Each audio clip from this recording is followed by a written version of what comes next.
Good morning. We might kick off our session today.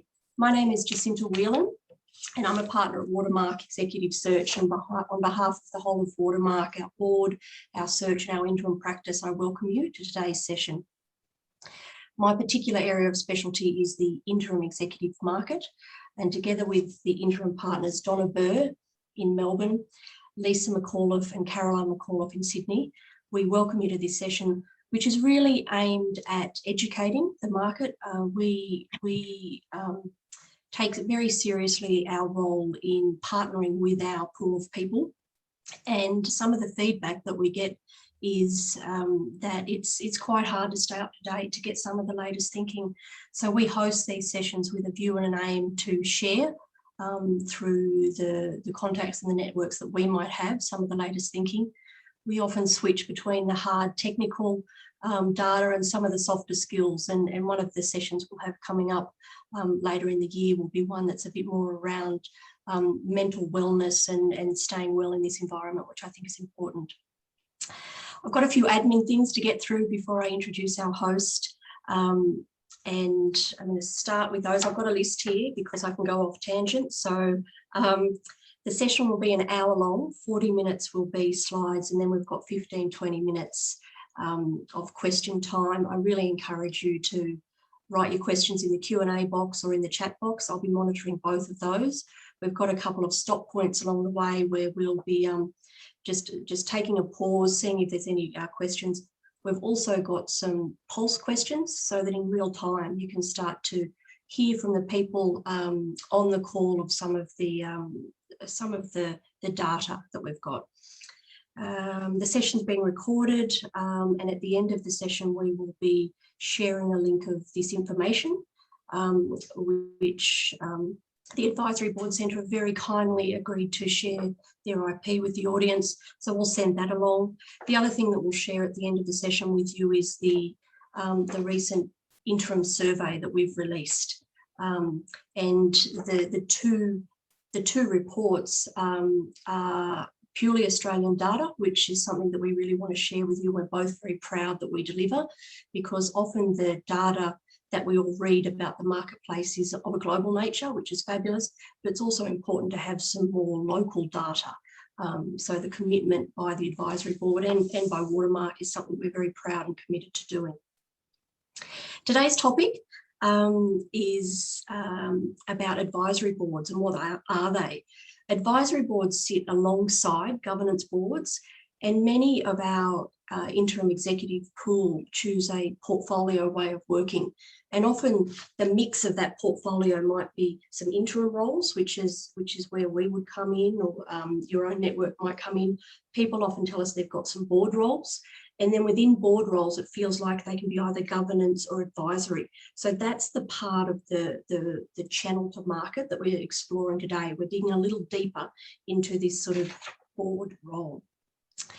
The way that Louise has explained it to me and that I sort of think about it is the board and the governance boards and the advisory boards sit alongside each other, almost like neighbours, where the governance role, we're probably a little bit more, maybe a little bit more sort of aware of what a governance role is. It's got a higher profile, some might say.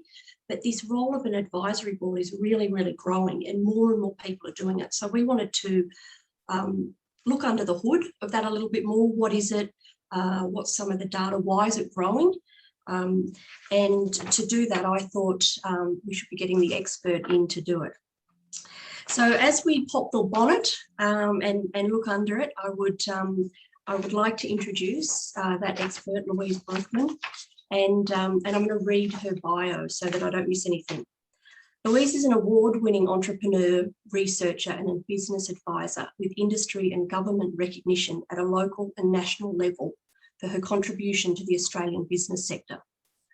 Louise has the unique advantage of having been on both sides of the table, in the shoes of a founder and that of a chair of multiple advisory boards. Louise established the advisory board in 2004 for her own business, and then she recognised firsthand how a well-run advisory board can positively impact CEOs and businesses at large. Upon exiting her multinational business, Louise served as the chair of the commercial advisory boards before starting her second business. Now, as the founder and the CEO of the Advisory Board Centre, Louise facilitates leading executive education programs for incredibly ambitious, progressive and committed advisory board members, supporting their professional development and in turn, the businesses they serve. Louise, thank you for joining us. I'm going to hand it over to you. You've got some great data to share with the group. And as I said, please add your questions in. Louise and I are going to stop for some conversation points because I've got lots of questions and we look forward to today. Thanks, Louise. Thanks, Jacinta, and it's really lovely to be here and to share, I guess, this knowledge with colleagues in the executive space. So thank you, everyone, for being here. I'm going to hop right into it. So the State of the Market report is our report that we produce every second year about what's going on in the advisory board sector. The first one was 2019. And this one just released last month, and the market has shifted significantly in the last 2 years. So I'm just going to share with you some top line information and then hop into some questions and really good conversations with you, Jacinta, along the way. So the Advisory Board Centre, we're the professional body for the advisory board sector. We're the only professional body globally, proudly based here in Australia. But we're here to collectively raise the standard of the advisory board sector by driving value for professionals who sit on advisory boards, so they in turn drive value for the organisations that they serve. We've been operating for 4.5 years. We've got about 450 members in over 12 countries. And we've supported now it's over 850 businesses in the last 2.5 years with the free service in scoping out their advisory board structures. Our role is research, education, professional development and advocacy work. I head up the Global Research Council, so I'm the propeller head of the community, and we focus on best practice and ethics in advisory boards. And I'm really deeply curious about two things. How do organisations realise their high growth potential while maintaining good governance at the same time? And if you've got good governance and high growth potential working at the same time, that's about realising potential. So, you know, the number one motivation for organisations to have an advisory board, especially the business sector, is because they want to grow. So if we can help realise that potential, it has a large impact, not only on the business results, but on people's lives. And that's what we love to do and love to study. The foundations to this particular report is there's been a bit of work that's been sitting behind it. So we've researched the 700 businesses that we've been supporting, building an advisory board. Our chairs do business assessments, so they measure economic impact of an advisory board on an annual basis. So there are 400 businesses included in that study, and out of that we had a subset of 100 businesses who were able to measure impact, whether they is a positive or a negative impact, and I'll share the unbiased view of where advisory boards are from that research. Over 400 advisory board professionals we've studied. We did a separate study on barriers to scale for scaling businesses, for 325 of those. We also did a market validation test of LinkedIn for people that say they're sitting on advisory boards. Are they actually sitting on advisory boards? We did that study on a sample in Canada, so it had nothing to do with us. So we can really see what's going on in the market. Then we had a study of over 1,000 portfolio professionals as well to see how they're managing their portfolio and what their intent is for their portfolio in the future. So all of that is included as snippets of the data that we'll share today. I do have a big thank you to a lot of people. We had an impact assessment panel to independently evaluate the calculation of impact. We have our research team that work tirelessly in bringing this research together. And then we've got our independent best practice and ethics advisory board that oversee ethics in the advisory board setting and providing really independent overview and oversight of some of the key trends. So talking about trends, we're going to be looking at 4 key areas: rise of the sector, market trends, advisor trends, and what's going to be happening in the future in this space. But before I move into it, I'd like to ask you a question. Are you already undertaking advisory work? So you'll have the opportunity to post your response on that, and then we'll get the feedback in a moment. So are you already undertaking advisory work?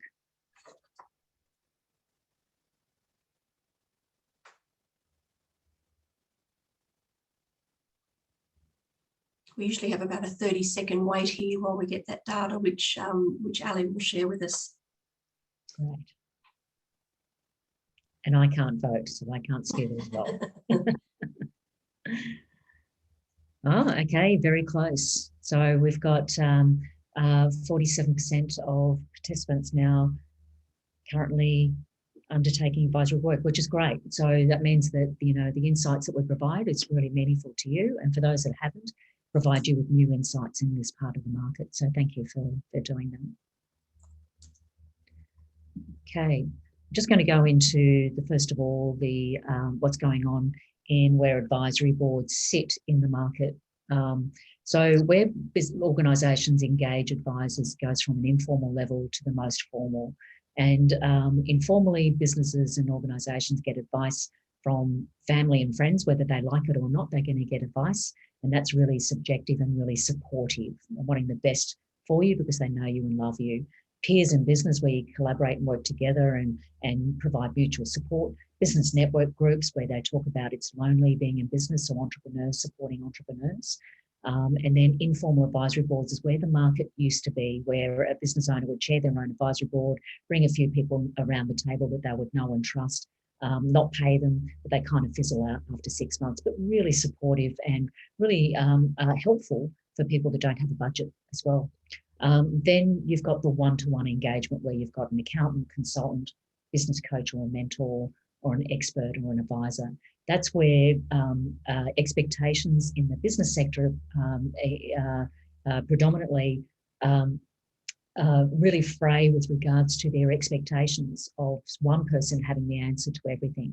And so in the expectation that, say, for instance, Jacinta, you might be a specialist in accounting, and as a business owner, I might ask you, I've got this issue with my marketing. Can you help me think that through? And you go, it's not my area of expertise, but sure, because I really want to help you. But you end up going to the edge of your own knowledge. And that's where the ethics really comes into when you should be providing advice or not, and managing business owners' expectations that one person is going to have the answer to everything about my business. Then you get formal advisory boards where you've got an independent chair, you've got external advisors, you've got a charter, and you measure economic impact on an annual basis. Generally, they meet 4 times a year as the advisory board, and the chair works with the business for up to 3 years with that business. And then you get the most formalised level of engagement, which is governance boards, where it's a serious undertaking. It's the governance board directors really held to account, where they can be personally liable for the decisions that are being made or not made at the boardroom table, but then also the organisation needs to implement on those decisions as well. So it's a serious undertaking, and rightly so. But generally they meet 10 to 12 times a year, and the average size of a governance board in Australia is 7. Most people confuse governance boards and advisory boards. That's where the most confusion occurs. So a governance board, in the most simplest term, is a decision-making model. An advisory board is a problem-solving model. They're not there to make decisions. And so that's the simplest sort of definition about between the two. Louise, would you say that the advisory board and the governance board get together, or are they sort of kept quite independent and separate? The answer to that one, Jacinta, is it depends. So we'll talk about corporatized advisory boards a little later, and that's when they may work collaboratively together, but you've got to have really clear lines of where decisions are being made or not. Yeah. The advisory board market is really interesting. When we look at the total number of advisory board professionals globally, Australia makes up 3% of the world's advisory board professionals, and in Asia it's 3% as well. You can see the US is the largest market for advisory boards, where 45% of the world's advisory board professionals are in the US market and 15% in the UK, Europe market. So given our population and our business size, we think that about 3% of businesses in Australia have advisory boards, and we think the market is 6%. So there's at least 12,000 advisory boards in the business sector yet to happen, and that's just in the business sector. So there's a lot of room for this market to grow in this region. Where it's grown in the last 2 years, though, has been quite significant. When we did our first research report on the advisory board sector, there were 1.3 million advisory board professionals in 2019. Now there's over 2 million, so it's grown over 52% in the last 2 years. So I think there's a lot of things that are really driving that. Part of that is people really looking at building a portfolio of work to do and just not being defined by one role. Jacinta, it'd be good to get your feedback. What do you see with that growth in portfolio yourself? Yeah, the rise of interim and the growth of it is something that we're experiencing as well. And I think COVID and the environment we're in will only increase that. So while we talk about interim a lot and have been doing this for sometimes feels forever, it feels like the market's all of a sudden hearing about it. And I think it's probably a bit the same with this advisory. It's been bubbling away and smaller numbers have been growing, but there's exponential growth. So I actually think the interim and the advisory board market are probably pretty parallel. Yeah. And it's certainly not a fad. It's certainly a discipline that's here to stay, which is good news. But it's also problematic in some ways as well. So we'll cover off on that a little later. If we look at the market trends now, there are 4 key markets around advisory boards. There's the emerging market, there's the business sector, corporatized advisory boards, and project advisory boards. So I'll just address each of these separately because they're quite different in the dynamics of how they're working and the drivers for it. The emerging market, it generally is defined as businesses that are pre-revenue through to 1.5 million. 29% of advisory board appointments are generally in the emerging business sector. That's a really interesting space, but it's extremely volatile. So 45% of them have a high level of volatility, meaning they say, I'm going to have an advisory structure. Oh, no, I'm not. I'm going to do something else. Right? And so they're still trying to work out what they're doing, how they go about it. They're learning as they go. Their priorities change given the size and the stage that they're at.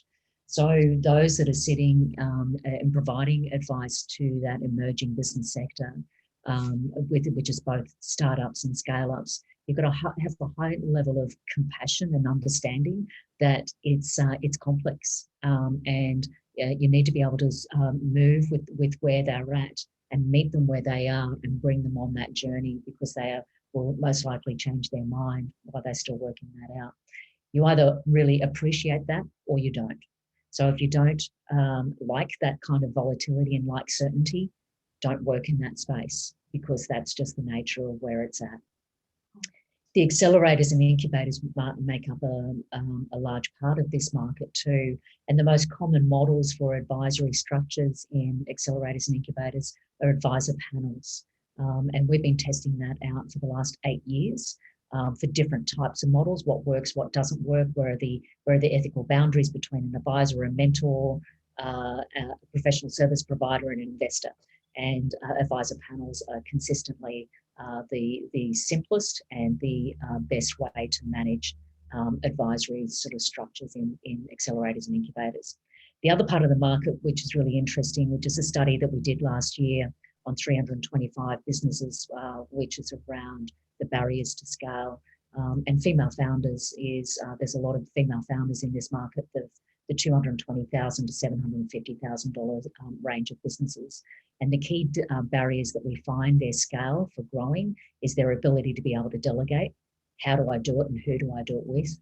Access to networks, their own business investment literacy. They understand day-to-day cash flow and working capital, but not beyond that.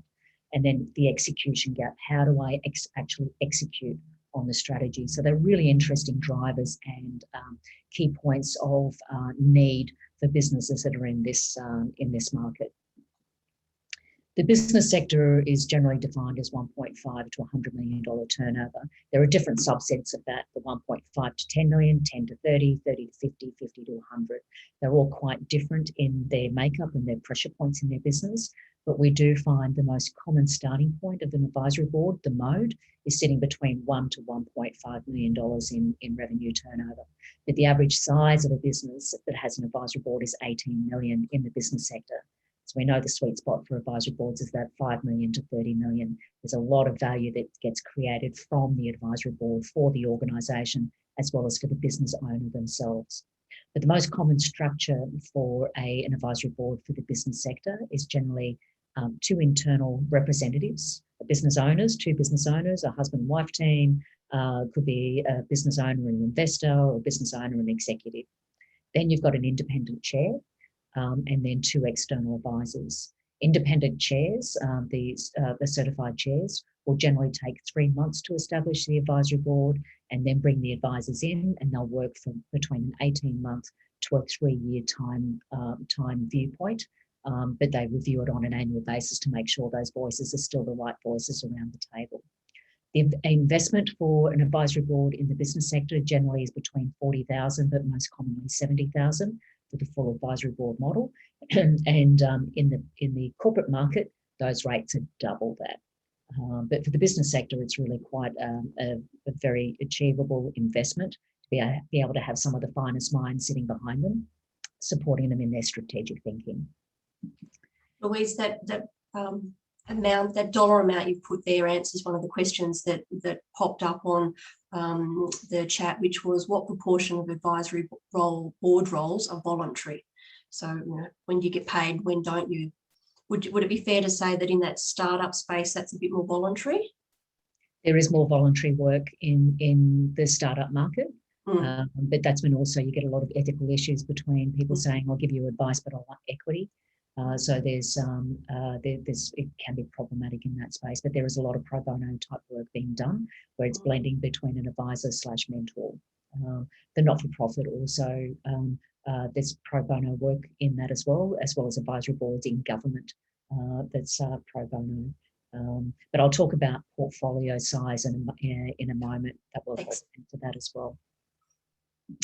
The business sector, we know there are 5 real key markets for advisory boards, but the big difference that's happened in the last 2 years is the rise of the professional services market being the largest market for advisory boards, where 41% of appointments in the last 2 years that we've seen have been in the professional services sector, and the largest market or industry subset is technology service providers. So they're the ones who are really driving digital growth, but also having growing pains internally.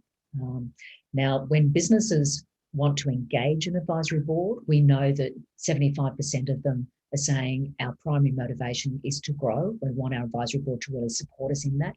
But the majority of them are starting their advisory board during a period of change. So you've got the pressure of wanting to grow, and then you're dealing with change underneath. So that's really complex. And the advisory board needs to be really careful about which one do we focus on, because when you've got a split focus, it's really tricky, because it's really hard to make an impact when you're trying to do too many things. So it's a really important thing to consider about what is it that you actually focus on in your advisory board, and what are the things that you don't, so you can really drive value and drive impact. We'll talk about corporatized advisory boards. This is the big shift in the market. I was just listening to the key executive head of sustainability and corporate social responsibility for Procter & Gamble, where they've got an advisory board to really provide insight into their ESG strategy, and it's been groundbreaking for them. But corporatized advisory boards is growing because of a lot of different factors. Firstly, you've got directors saying, I don't want the personal risk anymore. It's not worth it to be a director. I want to de-risk my portfolio and shift my portfolio from directorships into advisory boards. So we're actually seeing governance boards shrinking because of that. But also the governance boards are shrinking because of the cost of directors and officers insurance, where it's gone up over 229% from the Marsh report that was released in December last year. So you get the cost constraint of directors and officers insurance. You've got people not wanting to have the personal liability associated with being a director that's driving that. So with the shrinking of governance boards, we are seeing that organisations are creating an ecosystem of advisory boards around to support the governance board in making more confident decisions, because an advisory board can road test thinking for the governance board and then bring it back to the governance board, so they're making more confident and deliberate decisions because it's been road tested outside of the governance board setting. That market is going to continue to grow And you can see some of the world's largest brands using corporatized advisory boards. In Australia, we see a lot of businesses setting up advisory boards in market in other countries. So there was a $40 million Melbourne-based business that has significant operations in China. They can't travel, and it's complex, and it's getting more complex in that market. So we supported them in building an advisory board in that market to help them protect their business interests and their asset. So it's really interesting, corporatized advisory boards really growing in this sector. Google are doing the same with regards to setting up advisory boards to oversee their partnership agreements, and they'll be rolling that out globally after they've done this pilot test that they're working on at the moment. So really interesting space. Where governance boards and advisory boards will be working together more closely to answer that question you had, Jacinta, is around areas around specialisation. So we set up some project advisory boards last year, specifically around understanding the key dynamics around cyber. So it's really tricky. If you're the cyber guy on the governance board and you're the only one, everyone else is going to say, I hope you know what you're doing. And that person's going to say, gee, I really hope I get this right, because there's a lot of weight on my shoulders. So instead of having just one cyber guy on the governance board, you have an advisory board filled with cyber guys and girls. And you've got an independent chair working with the advisory board and the governance board together. So you have unfiltered, independent thinking around that table that has no conflicts of interest. They're not providers, they're not suppliers, they're not trying to sell that organisation something. You get a high level of intellectual honesty when you get that level of specialised, corporatised advisory board, which is an interesting space. The third area that's really growing, it's a rocket ship, and it will just continue to grow in this current market, and this is project advisory boards. 34% of advisory boards are project-based, and they're really being driven by different factors for different parts of the market. So the business sector, they're mainly having project advisory boards around testing their thinking around markets, commercialisation models, what's our new business model, how do we protect or enter into new international markets. So we just put up an advisory board yesterday that's about how do we enter the US market in the intelligence space. It's really interesting. So projects means that it's not an all of business advisory board, it's to oversee a particular strategy. The corporate market are actually using advisory boards for different purposes. And it's what we call the 4 Cs: response to COVID, climate change, corporate social responsibility, and change in consumer behaviour. So these are really interesting spaces to have an advisory board in place in a corporatised setting, where you are bringing the outside and you're bringing it in to have independent thinking and fresh perspectives. The more the corporatised advisory boards exist around particular areas of specialisation, the higher the risk for the advisors, because even though they're not actually being decision makers, that information that's being discussed around the table is relying on their specialisation knowledge. So when you've got multiple people around the table, it de-risks that conversation, creates momentum and real rigour and debate, because they're not necessarily there to reach a consensus. So you get a high level of intellectual honesty around that table. It's really exciting. Louise, you've opened just sort of a lovely can of worms with the sort of director's liability sort of little circle that you had before. So there's a couple of questions around that. One being asking is the responsibility moving from the company paying the D&O to the individual, pushing that back. And then another is if you aren't formally a director of an entity but act like you are, do you have the same risk? So we maybe just have a little bit more time on that. Yeah, directors and officers insurance covers directors, and it's taken out by the organisation. Advisors may or may not be covered under that directors and officers insurance, and to maintain your independence, I believe you should have professional indemnity insurance, where professional indemnity insurance is around the individual versus directors and officers insurance is about the organisation.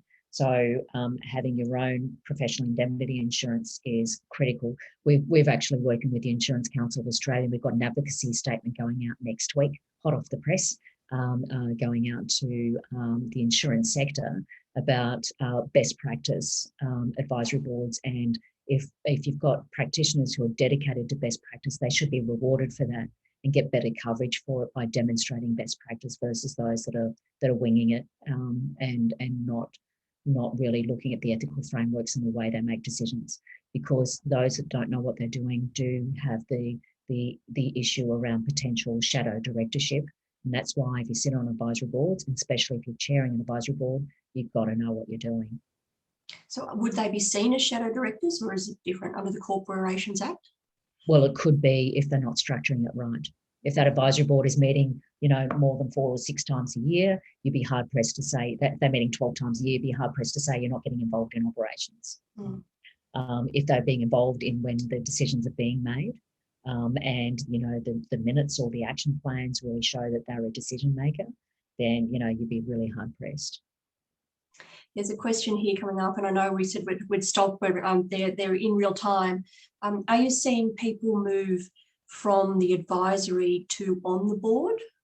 So is it sort of a stepping stone to get to the governance board, or are people sort of saying, no, I choose actively to stay in this space and it's where I do my best work? Yeah, it's a good question. It can be a really good scaling governance strategy. So especially for a startup or a scale up, and I did that myself with a startup. We did a $2 million capital raise. And then we put together an advisory board until that business was cash flow positive. And that way we could, support the directors. They were both 28-year-olds and there was a 50-year-old. So we were able to support those directors in scaling up their governance, getting to know their craft. And then once they were cash flow positive, it moved into a corporatized advisory board. It went into a governance board. So it can be a really good scaling strategy around governance. Yeah. That's scaling from the client point of view of how do they move into governance. What about the individuals? Do you see this as like you earn your stripes in advisory with your deep expertise, and then you get across on more governance? Yeah, it can be. It could be a try before you buy.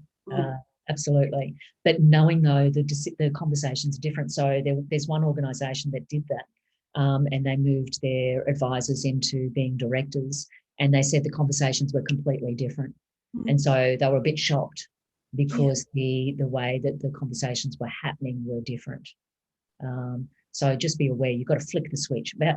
Probably about 50% of our members of our community sit in both governance and boards and advisory boards. But you've got to flick the switch in your head because they are different conversations. You can't act as a director on an advisory board. Yep. Yeah. Great. Just talk about impact trends now. Because not all advisory boards are successful, and I think it's really important that we take an unbiased view of it.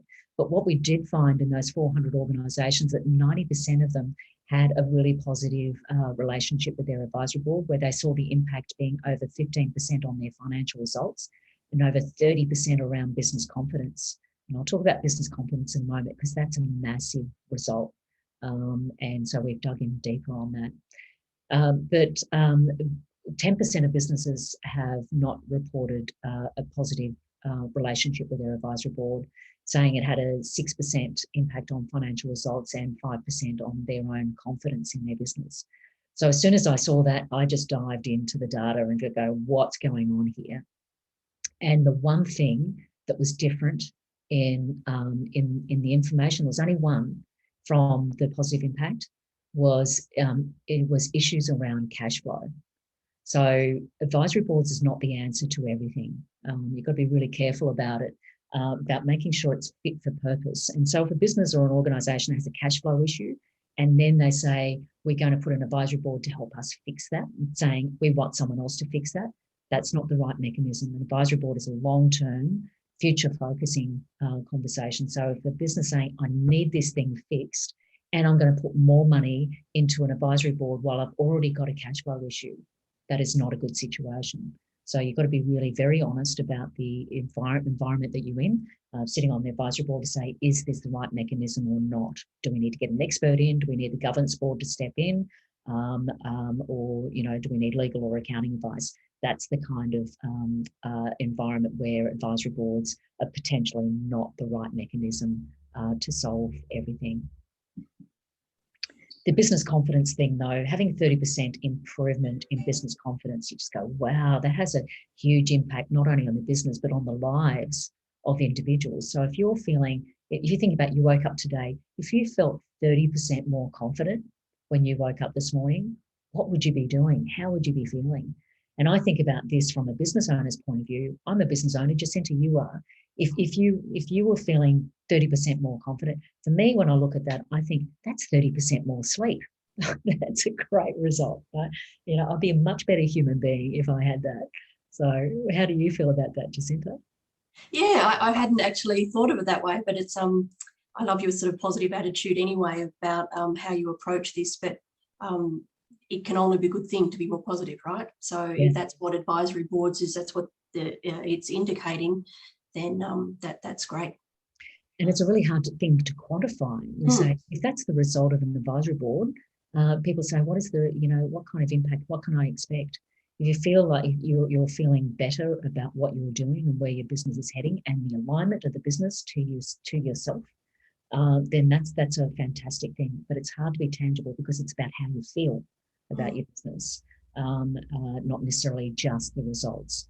But we looked at what 30% actually meant, and there are three really very different stories. So when a business is really low in confidence, which is a certain amount of numbers and less when we measure them, their big issue is about how do I normalize revenue and the brand beyond me, right? So that's their biggest constraint.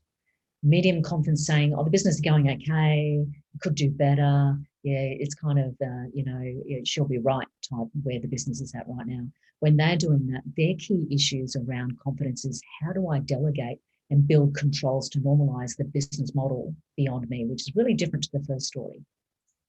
And when business owners are already feeling confident and they have an advisory board behind them, their story is more about how do I learn to live with my business and develop my thinking as a director and an investor, right? And so they're really lifting themselves up. So it's about stepping up, stepping back, or stepping out, which are the key areas of, when you're at a juncture, what we call a make or break point. They are really key things about, am I confident in the decisions that I'm making right now?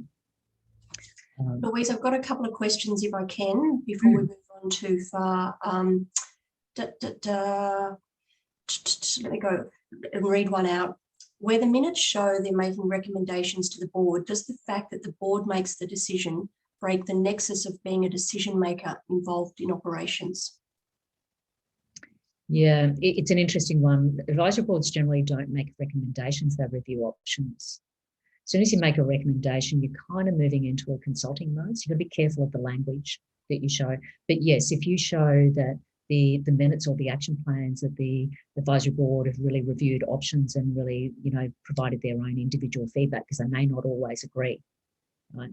Then that's really shows really good due diligence with regards to what they provided, especially when the business owner says, oh yeah, that's great advice, but I'm going to do this. So that really shows, the independence of the business owner, but also the independence of the advisors of each other. Yeah. But what happens out of that is the business owners feel stronger about the decision because they start defending the decisions that they're making. And that's what you want them to do. You want them to feel stronger about and being able to justify the decisions, not only to themselves, but to others, which helps them to articulate and make sure that they are thinking things through before they jump in making a decision. We found in research we did back in 2004 through to 2016 that businesses blend problem solving and decision making together. And so low performing organisations get addicted to making decisions on the run versus high performing organisations don't focus on the decision, they focus on problem solving. The answer generally reveals itself when you do that, which is why it's really good to separate the two out. Another question, what is your view as to whether it should be called an advisory committee rather than an advisory board, so as to distance it further from that governance board? Yeah, you can call it what you like, which is great. That's the inherent flexibility you've got with something that's not regulated or legislated. Some cultures, advisory board's fine, others to say, no, that we feel that's too close to saying it's a board, so let's call it a committee, let's call it a task force, let's call it a think tank. It could be all sorts of different things. Just make it fit for purpose, what's right for the culture of that organisation. I think we're about to move on to sort of what the future holds, but one of the questions coming up is how's COVID changing how advisory boards are operating, and do you see that being sustained in the future? But I know that we're getting onto that shortly. Yeah. And COVID's helped advisory boards because of the complexity of the future. They can't work through what's next. So it's actually really increased the usage of advisory boards globally. Yeah. The professional snapshot, as we've talked about, it's grown over 52% in the last 2 years globally. Where advisors, where professionals who have got a portfolio, their desire of where their advisory boards sit in their portfolio currently and what they'd like to be doing in the future. We see that out of this sample of about 1,000 professionals, 39% of them have advisory boards currently, but their desire to have more advisory boards is higher than it is to have more governance roles. So it's around that future intent. Whether they do that or not, we don't know. But it's really interesting seeing where the market is heading from an individual's motivations to be sitting on governance boards and advisory boards. But we also know that the average number of engagements in individuals that have a portfolio is between 5 to 6, so 5.5 number of engagements at any given time within a portfolio. Jacinta, do you see that as well with the interims, that they're doing multiple things at the same time? Yeah, the very nature of the sort of the business that we are working with is people who have a portfolio career, and that lends itself to different, I call it different buckets of things that people sort of put at the top so that they can fill up their time and their money. And for us, it's interim is our business, then this board piece, and then often people are doing, these are paid elements, and then often there's either a non-paid pro bono piece and or other. Other can be anything from, flipping properties, owning shares, owning investments, whatever it might be. An interesting point there where you say people can have 5.5 engagements.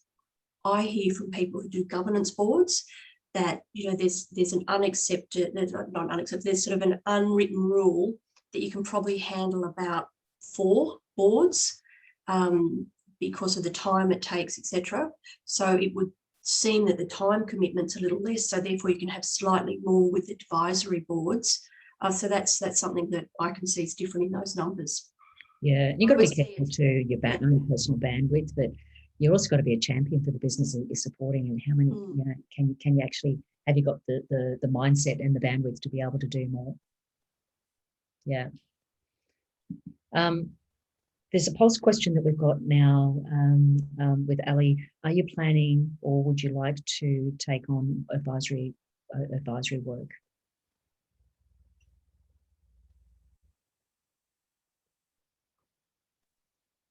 That's probably really, we had that sort of roughly 50-50 split, didn't we, on the call from before to say people were already doing this. Yeah.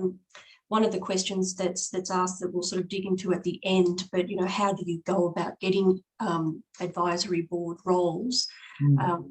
And to date, this market is very self-sustaining in a way, where for the most part, it'd be interesting to get your thoughts, Louise, but it's business owners or would go to people within their network to get this.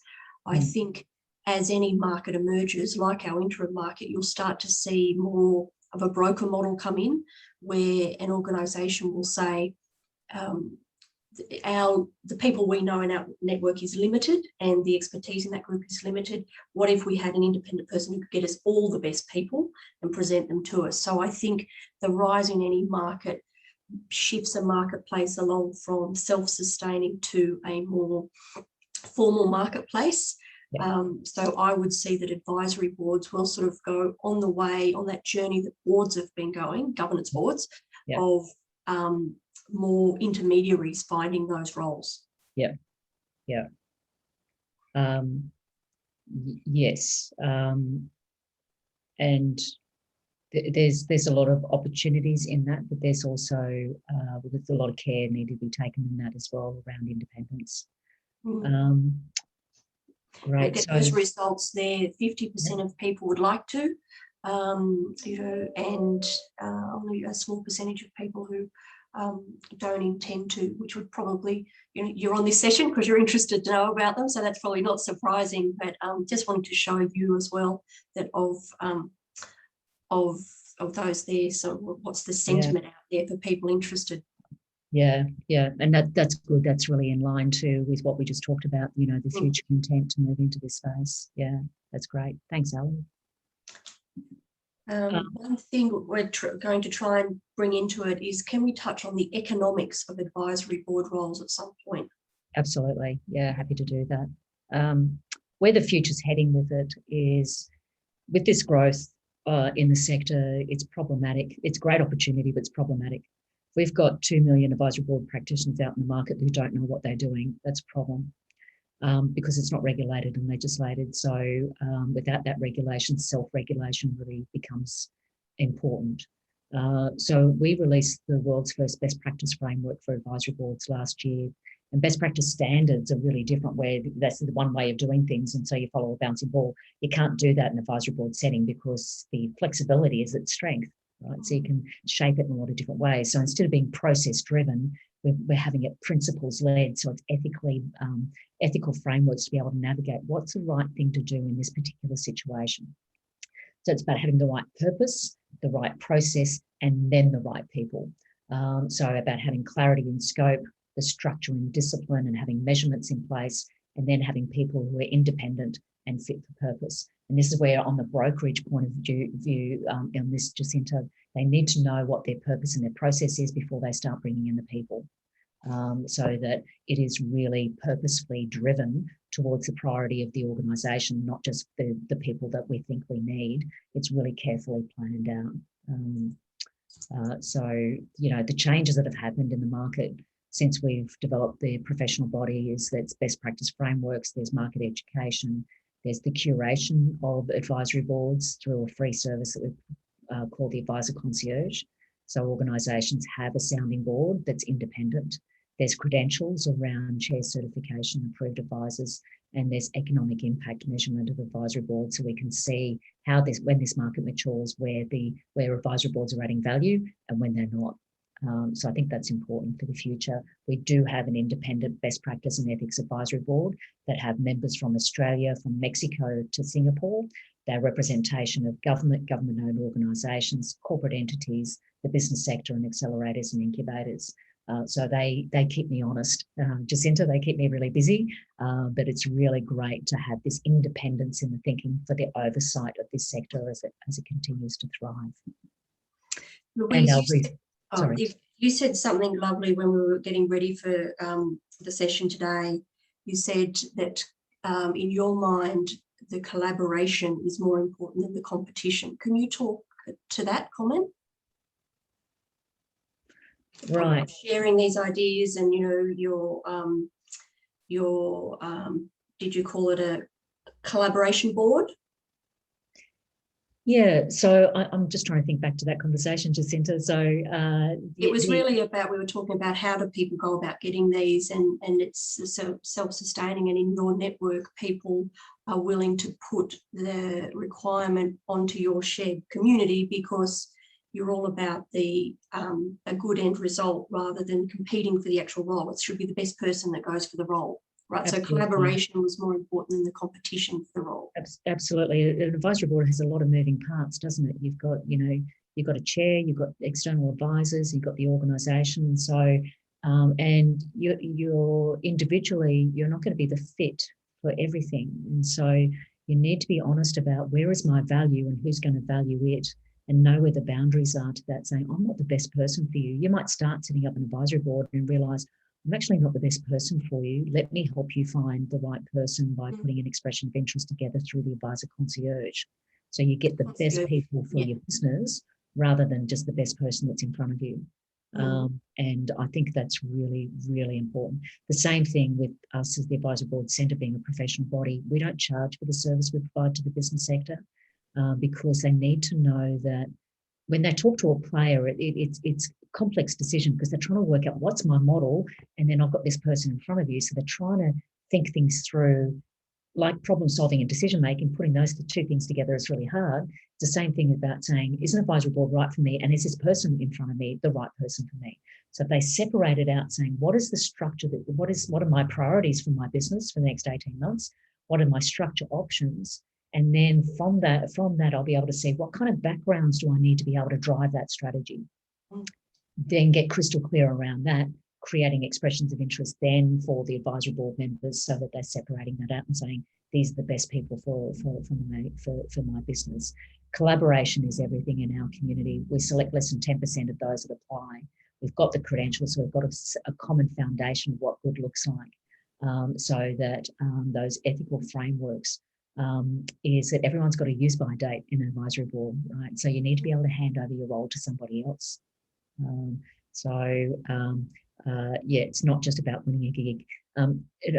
Being on advisory boards, it's not a job, it's a vocation.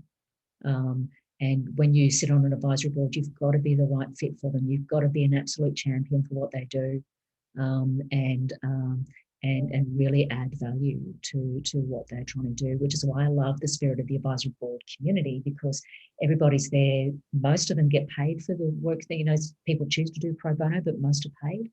That there's a high level of spirit of wanting to give back and make a difference to somebody else. Get paid for it, but make a difference. Really cool. We've got 9 minutes, so we're trying to keep ourselves. I want to make sure there's lots of, and we've been asking questions, we've been answering them along the way, but I want to just make sure we get so we're at the question stage, Louise? Why not? Yeah, we're good. My first question is, why did you set this up? This is, the little caboose who could from down in Australia, delivering something that is on a global scale. So I love that you've gone big from the beginning. Why did you even do this? Jacinta, I had an advisory board from my previous business in 2005, and it changed my life. And we built that business to 135 offices in 8 countries in 5 years. And when I sold that business, I was really grateful for what it did for the business, but also for me personally. I thought, wow, if it can do that for me, what can it do for other people? We spent 5 years researching, testing and validating advisory board structures globally and found no one was looking after it. So you get the Institute of Company Directors here in Australia and its equivalents in other markets looking after directors. Accountants and lawyers have been looked after on that side. No one was looking after this sector. And look, if it can make that kind of impact on me personally, what a great opportunity to be able to share it with other people, and to support and nurture a sector that's just been left alone for so long.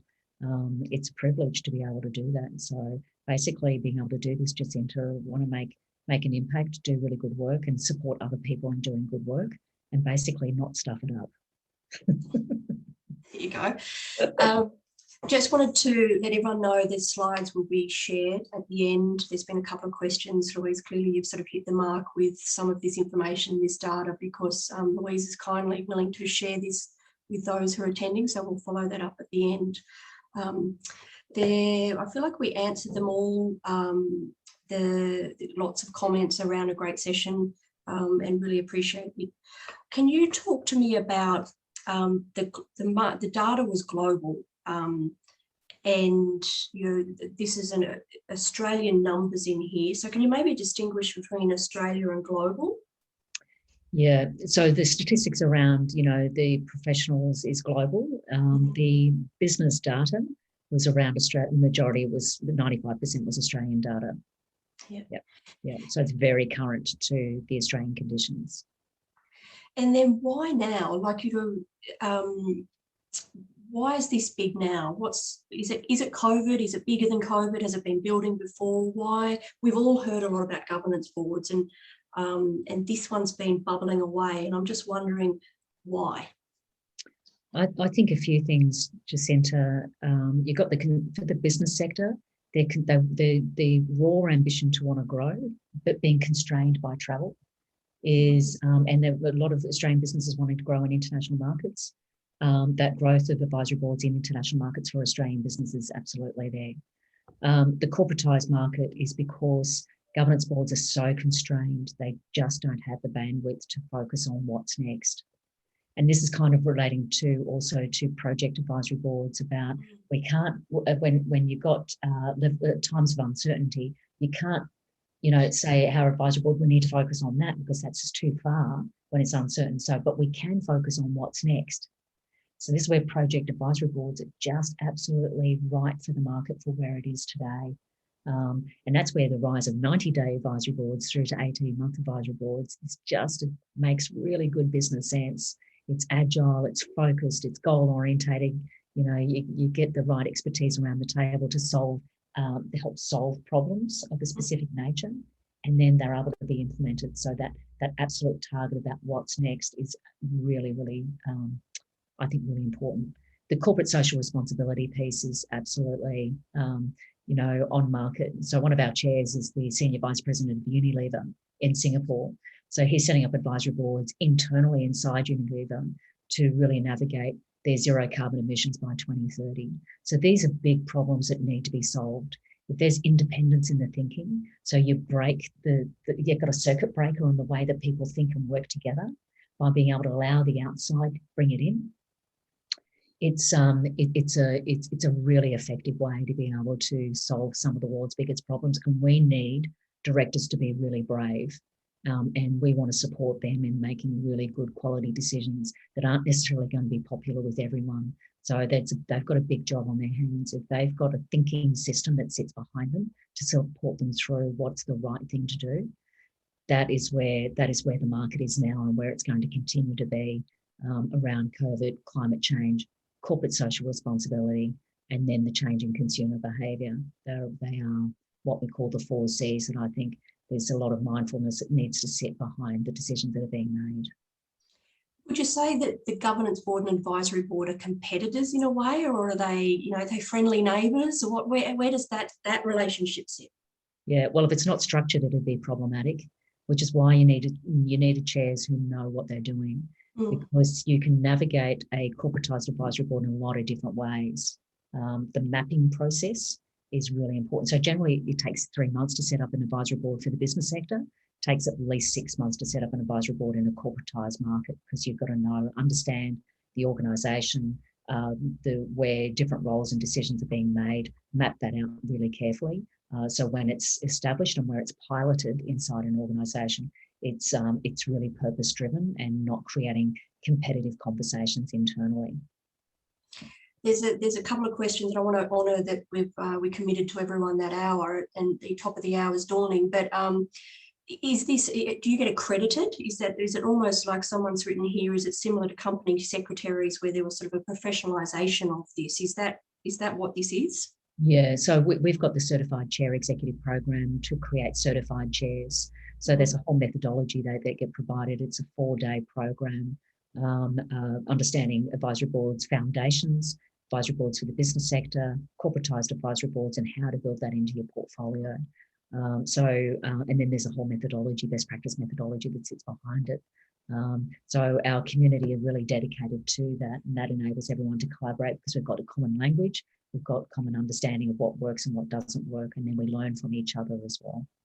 Then when members come on board, we've got about 40 hours of professional development a year. So an advisory board is not a retirement strategy. You can work flexibly, but you can't be focusing on what you always did back there. You've got to be focusing on what's next. So our 40 hours of professional development enables our members to really stay in touch with the market where it is today. Louise, thank you. I am going to stop us there so we can wrap up. I love when I can feel my brain being stretched, which it has, with some of that fabulous data, which is really insightful. I've mentioned that a copy of the presentation will be shared with everyone. And thank you everyone for attending. We really value your partnership. We love bringing these sessions to the table. A big part of what we enjoy is growing our interim market and the pool of people who are thinking differently about working. And when Louise and I were talking, I was like, I have to share this with everyone. This is fabulous information, and more people need to hear it. So hopefully you've got a lot out of today. We will be following up. Have a lovely day wherever you are, and thank you so much for attending. Thanks, Jacinta. All right, thanks, Louise.